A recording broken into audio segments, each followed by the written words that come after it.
നാൾ അയാൾ റഹ്മത്തിന്റെ ഉള്ളിൽ പ്രവേശിച്ചിരിക്കുന്നു.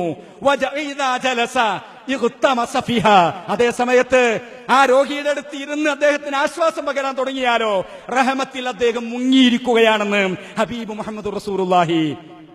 പ്രിയപ്പെട്ട സഹോദരന്മാരെ, ഇങ്ങനെ എത്രയെത്ര അതുകൊണ്ട് സമൂഹത്തെ ഇതിനൊക്കെ വിപരീതമായ ധാരാളം ഈ ഇസ്ലാമിന്റെ അധ്യാപനത്തിൽ ഉൾക്കൊള്ളുന്ന ധാരാളം നല്ല മനുഷ്യന്മാരുണ്ട് അല്ലെ. പെയിൻ പാലിയേറ്റീവുകൾ നാടുകളിൽ ധാരാളമാണ്. മഅദിൻ ക്യാമ്പസിൽ ഈ മെയിൻ ബിൽഡിംഗിൽ തന്നെ ഹോസ്പീസ് പ്രവർത്തിക്കുന്നുണ്ട്. അതിന് സന്നദ്ധരായി പ്രവർത്തിക്കുന്ന ധീരരായ വളണ്ടിയർമാരുണ്ട്. ഒരു ബന്ധവുമില്ലാതെ റോട്ടിൽ കാണുന്ന രോഗികളെയല്ല, എവിടെയോ രോഗികളെ വീടുകളിൽ കയറി അന്വേഷിച്ച് കണ്ടെത്തിയിട്ട് ഈ രോഗികൾക്ക് ആശ്വാസം പകരുന്ന വളണ്ടിയർമാർ, അള്ളാഹു ബർക്കത്ത് ചൊരിയുമാറാവട്ടെ.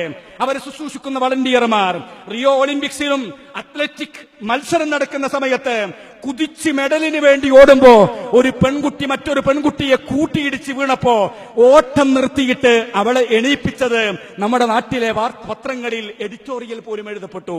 ശരിയാണ്, കളിയായിരിക്കാം, പക്ഷെ എവിടെ നിന്നും മാതൃകകൾ ഉണ്ടാകുമ്പോൾ അതിനെ നാം ലൈക്ക് ചെയ്യണം.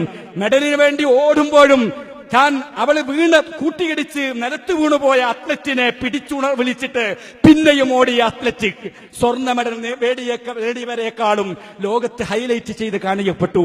ഇങ്ങനത്തെ നല്ല അനുഭവങ്ങൾ ഉണ്ടെങ്കിൽ സാമൂഹിക പ്രതിബദ്ധതയില്ലാത്ത സമൂഹത്തിൽ വല്ലാതെ വർദ്ധിച്ചു വരുന്നു എന്നത് ആശങ്കപ്പെടുത്തുന്നു. ഇസ്ലാമിന്റെ അധ്യാപനങ്ങൾ ഉൾക്കൊള്ളുക, മനുഷ്യനാവുക, യഥാർത്ഥ മുസ്ലിമാവുക. അള്ളാഹു നമ്മെ അനുഗ്രഹിക്കുമാറാവട്ടെ. ആഖിറു ദഅ്വാനാ അൽഹംദുലില്ലാഹി റബ്ബിൽ ആലമീൻ. അസ്സലാമു അലൈക്കും വറഹ്മത്തുള്ളാഹി വബറകാതുഹു.